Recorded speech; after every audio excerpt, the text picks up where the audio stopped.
il est écrit, Jésus leur dit, en vérité, je vous le dis, si vous ne mangez la chair du Fils de l'homme, et si vous ne buvez son sang, vous n'avez pas la vie en vous-même. Si vous ne mangez la chair du Fils de l'homme, et si vous ne buvez son sang, vous n'avez pas la vie en vous-même. Oui. Celui qui mange ma chair et qui boit mon sang a la vie éternelle, et je le ressusciterai au dernier jour. Celui qui mange et qui boit son sang a la vie éternelle, et il va le ressusciter au dernier jour. Oui. Car ma chair est vraiment une nourriture, et mon sang est vraiment un breuvage. Celui qui mange ma chair et qui boit mon sang demeure en moi, et je demeure en lui. Amen. Oui, nous prenons Matthieu 26 à partir du verset 26.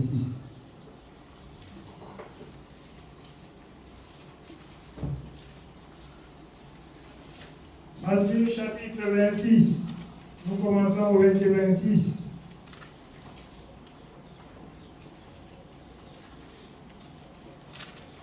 Pendant qu'il mangeait, Jésus prit du pain, et après avoir rendu grâce, il le rompit et le donna aux disciples en disant, prenez, mangez, ceci est mon corps. Or, quand vous allez comprendre par ailleurs, les pharisiens ont dit qu'ils demandent de manger sa chair. Est-ce que nous sommes là pour manger la chair humaine? Là, il prend du pain, il dit, ce pain représente son corps. Quand vous allez comprendre le mécanisme de faire ce pain, alors c'est le pain sans levain, ça veut dire qu'on ne met pas la levure. Amen. Alors, prenez ce pain qui représente mon corps. Oui. Il prit ensuite une coupe, et après avoir rendu grâce, il la leur donna en disant, buvez-en tous, car ceci est mon sang, le sang de l'alliance qui est répandu pour plusieurs pour la rémission des péchés.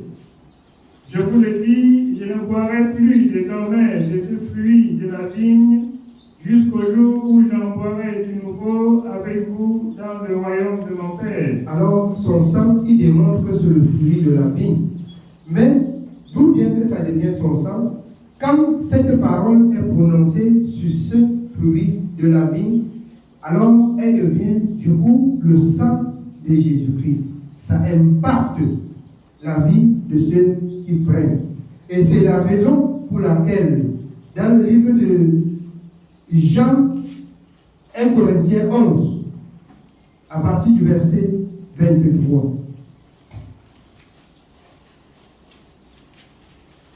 1 Corinthiens chapitre 11, nous commençons au verset 23. Car j'ai reçu du Seigneur ce que je vous ai enseigné. C'est que le Seigneur Jésus, dans la nuit où il fut livré, prit du pain. Et, après avoir rendu grâce, le rompit et dit, ceci est mon corps qui est rompu pour vous. Alors c'est l'apôtre Paul qui rappelle à Corinthe, au peuple de Dieu, que c'est la nuit où le Seigneur a été livré, qui a pris du pain. Donc voici ce pain qui a dit, c'est son corps qui est livré pour nous. Oui. Dit, ceci est mon corps qui est rompu pour vous. Qui est rompu pour vous, oui. Faites ceci en mémoire de moi. De même, après avoir soupé, il prit la coupe et dit, cette coupe est la nouvelle alliance en mon sang. Faites ceci en mémoire de moi toutes les fois que vous en boirez. Car toutes les fois que vous mangez ce pain et que vous buvez cette coupe, vous annoncez la mort du Seigneur jusqu'à ce qu'il vienne. Alors, il est indiqué ici que toutes les fois que vous mangez et que vous prenez la coupe, c'est annoncer sa mort jusqu'à ce qu'il revienne.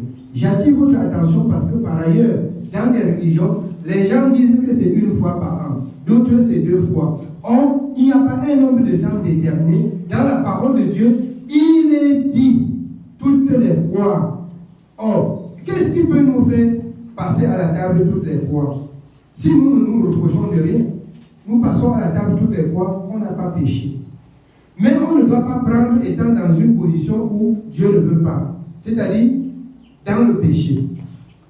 Si nous menons une vie de sanctification, à tout moment, nous pouvons annoncer la mort du Seigneur. Oui. Nous continuons au verset 26. Car toutes les fois que vous mangez ce pain et que vous buvez cette coupe, vous annoncez la mort du Seigneur jusqu'à ce qu'il vienne.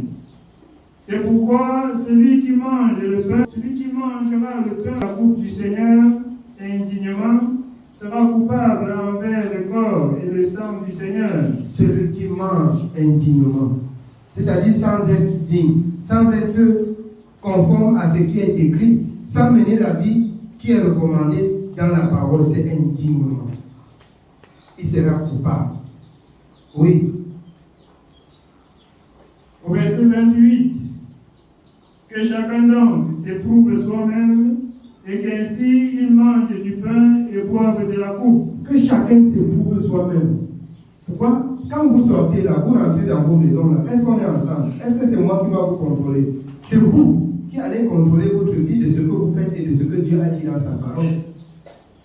Et si votre conscience, si votre conscience vous accuse, ne passez pas à cette arme. Amen. Oui. Car celui qui mange et boit sans discerner le corps du Seigneur, mange et boit un jugement contre lui-même. C'est pour cela qu'il y a parmi vous beaucoup d'infirmes et de malades, et qu'un grand nombre sont morts. Si nous nous jugions nous-mêmes, nous ne serions pas jugés. Mais quand nous sommes jugés, nous sommes châtiés par le Seigneur, afin que nous ne soyons pas condamnés avec le monde. Alors si nous jugeons que nous ne sommes pas dignes, nous nous retirons, nous vivons comme ça, bien aimé, le jugement de Dieu. Mais si nous nous rendons compte que nous sommes indignes et que nous participons encore, nous attirons sur nous le mal. Nous finissons avec 1 Corinthiens 10 à partir du verset 14. 1 Corinthiens chapitre 10, nous commençons au verset 14. C'est pourquoi, mes bien-aimés, fuyez l'idolâtrie. Fuyez l'idolâtrie, les idoles du monde, oui. Je parle comme à des hommes intelligents. Jugez vous-même de ce que je dis. La coupe des bénédictions que nous bénissons n'est-elle pas la communion au sang de Christ?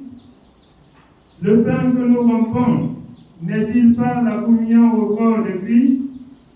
Puisqu'il y a un seul pain, nous qui sommes plusieurs, nous formons un seul corps. Nous formons un seul corps en Jésus-Christ.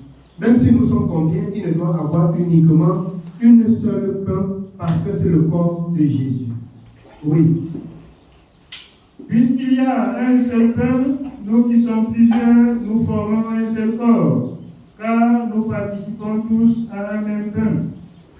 Nous participons tous à un même pain. Amen. Oui. Que le Seigneur nous bénisse. Apportez-nous de l'eau, on va laver les mains et faire le repas du Seigneur.